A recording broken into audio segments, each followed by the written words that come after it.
Welcome to ఉద్యోగ నేస్తం channel.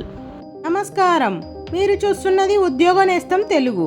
ఈరోజు తెలంగాణ ప్రభుత్వ ఉద్యోగులు, సిపిఎస్ ఉద్యోగులు, కాంట్రాక్ట్ అవుట్సోర్సింగ్ ఉద్యోగులకు సంబంధించిన కీలక అప్డేట్స్ మీకోసం తీసుకొచ్చాం. ఈ వీడియోలో తెలుసుకుందాం. ఓపీఎస్ కోసం సిపిఎస్ ఉద్యోగుల భారీ ఉద్యమం, జనజాగరణ యాత్ర పూర్తి వివరాలు, కాంట్రాక్ట్ అవుట్సోర్సింగ్ ఉద్యోగులకు సీఎం రేవంత్ రెడ్డి గారు ఇచ్చిన కీలక ఆదేశాలు, జీతాల చెల్లింపులపై ప్రభుత్వం తీసుకున్న నిర్ణయాలు. వీడియోను పూర్తిగా చూడండి. ఓపీఎస్ కోసం జనజాగరణ యాత్ర. తెలంగాణలో పాత పెన్షన్ విధానం ఓపీఎస్ అమలు చేయాలనే ప్రధాన డిమాండ్తో తెలంగాణ సిపిఎస్ ఎంప్లాయీస్ యూనియన్ పోరాటానికి సిద్ధమైంది. యూనియన్ ప్రకటించిన షెడ్యూల్ ప్రకారం జూలై 11 నుంచి భద్రాచలం వద్ద జనజాగరణ యాత్ర ప్రారంభం.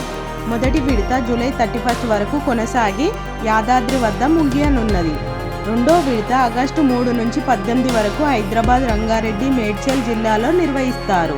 చివరగా ఆగస్టు 23న చెలో హైదరాబాద్ పేరుతో 1,00,000 మందితో భారీ సభ నిర్వహించనున్నట్లు ప్రకటించారు. ఉద్యోగుల ప్రధాన డిమాండ్లు. సిపిఎస్ ఉద్యోగులు ప్రభుత్వాన్ని కోరుతున్న అంశాలు: సిపిఎస్ రద్దు చేసి ఓపీఎస్ అమలు చేయాలి. ఎన్నికల సమయంలో ఇచ్చిన హామీని వెంటనే అమలు చేయాలి. ఉద్యోగుల ప్రాన్ ఖాతాల్లో ప్రభుత్వ వాటాను సకాలంలో జమ చేయాలి. డిఏ బకాయిలు, ఇతర పెండింగ్ బెనిఫిట్స్ విడుదల చేయాలి.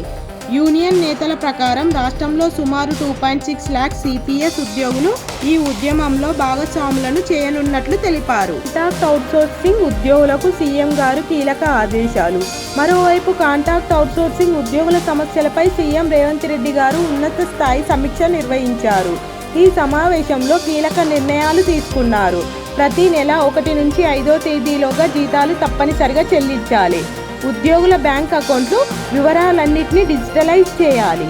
జీతాలు ఆలస్యం చేసే ఏజెన్సీలపై కఠిన చర్యలు తీసుకోవాలి. మొత్తం ప్రక్రియను పర్యవేక్షించేందుకు ప్రత్యేక మానిటరింగ్ వ్యవస్థ ఏర్పాటు చేయాలి. సమస్యల పరిష్కారానికి అధికారులతో కమిటీ ఏర్పాటు చేసి 100 రోజుల్లో నివేదిక సమర్పించాలని ఆదేశించారు.